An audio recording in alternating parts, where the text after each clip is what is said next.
அதில் துரைமுருகன் பேசுகிறாரு, யார் கட்சியோட பொதுச் செயலாளர், ஒரு நம்பர் கமிஷன் விசாரிக்கும், விசாரிச்சுட்டு உண்மை இருந்தால்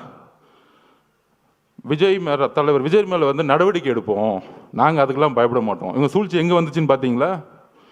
இவங்களே கமிஷன் போடுவாங்களாம், இவங்களே காவல்துறையை போட்டு விசாரிப்பாங்களாம், திருடனும் அவனே, உள்ள வச்சுக்கிறனும் அவனே, அவனே நியாயம் வரமானான். இதுதான் இவங்க பஞ்சாயத்து.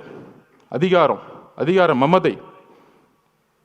அப்போ தான் சொன்னார், ஒரே ஒரு மீட்டிங், சுப்ரீம் கோர்ட் போங்க, நம்ம நியாயம் ஜெயிக்கும்னு சொன்னார். ஃபர்ஸ்ட் நம்பிக்கை கொடுத்தது அவர் தான். இந்த சும்மா சொல்றாங்க பாருங்க, இவர் ஆலோசனை கொடுக்குறாரு, அவ்வளோ ஆலோசனை கிடைக்கிறாரு, எல்லாத்தையும் பார்த்து தான் வந்திருக்காரு. அவருக்கு எந்த ஆலோசனையும் தேவையில்லை. அவர் சொன்னா செய்யறதுக்கு இங்க இருக்கவங்க எல்லாரும் இருக்கிறோம், 1.5 கோடி பேர் இருக்கும் சொல்ற செய்யறதுக்கு. எங்களுக்கு அவரை பத்தி உங்களுக்கு தெரியாது, அதிகமா பேச மாட்டார். தலைவர் விஜய் அவர்கள் தான் செயல். நீ பேசி பேசி அழிஞ்சுக்கிட்டு இருக்க, அவர் செயல்ல வந்து ஜெயிச்சுட்டு போயிட்டே இருப்பார்.